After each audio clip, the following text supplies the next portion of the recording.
Assalamualaikum everyone. In this video we are going to discuss the remaining questions of exercise 1.1. So let's start with question number 4.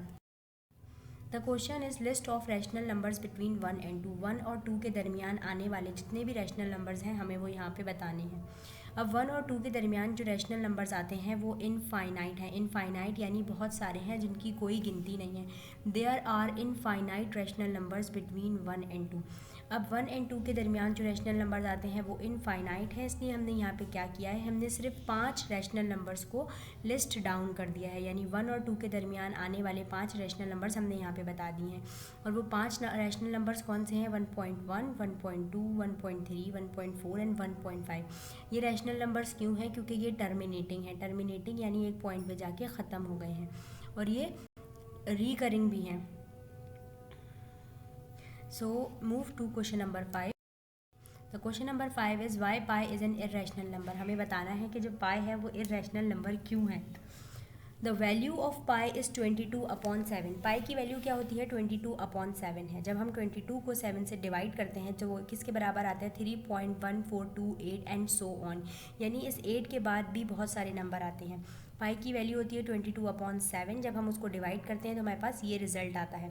अब हमने देखा कि जो result आ रहा है decimal के बाद आने वाले नंबर जो है वो नॉन टर्मिनेटिंग है, यानी वो ख़त्म नहीं हो रहे हैं और नॉन रिकरिंग भी है, यानी रिपीट भी नहीं हो रहे हैं। डेसिमल के बाद आने वाले नंबर क्या है हमारे पास?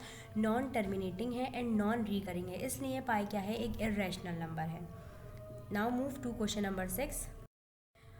Take the correct statements. हमें बहुत सारी स्टेटमेंट्स दी गई हैं, हमें बतानी है कि उनमें से कौन सी करेक्ट है एंड कौन सी रॉन्ग है। जो पहली स्टेटमेंट है वो है 5 divided by 7 is an example of irrational number. हमें ये बताना है कि 5 को जब हम 7 से डिवाइड करेंगे जो आंसर आएगा वो एक रैशनल नंबर आएगा या इर्रेशनल नंबर आएगा।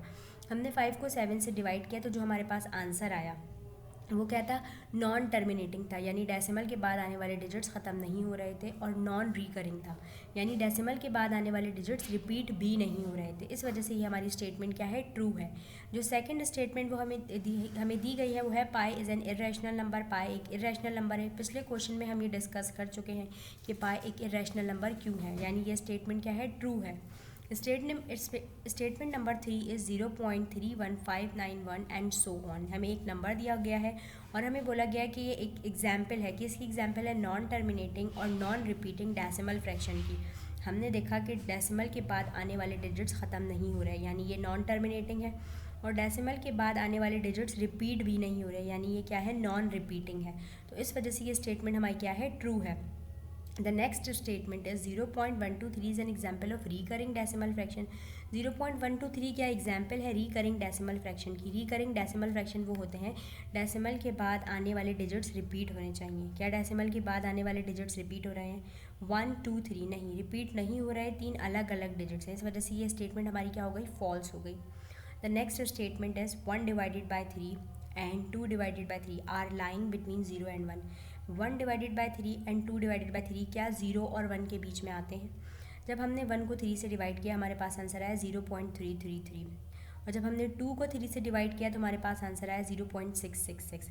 अब 0.33 एंड 0.66 किसके बीच में आते हैं? 0 and 1 के बीच में आते हैं। तो ये स्टेटमेंट क्या है? ट्रू है। The last statement is 1/√3 is an example of rational number. क्या ये रैशनल नंबर की एग्जाम्पल है? ये स्टेटमेंट है फॉल्स, क्योंकि पहले हम √3 की वैल्यू निकालेंगे, फिर जो वैल्यू आएगी उसको हम 1 से डिवाइड करेंगे। जो हमारे पास आंसर आएगा वो एक नॉन टर्मिनेटिंग और नॉन रिकरिंग डेसिमल फ्रैक्शन आएगा। इस वजह से ये क्या है? ये फॉल्स है। यहाँ पे हमारी एक्सरसाइज 1.1 कंप्लीट हो गई। In the next video we will discuss exercise 1.2 इंशाल्लाह।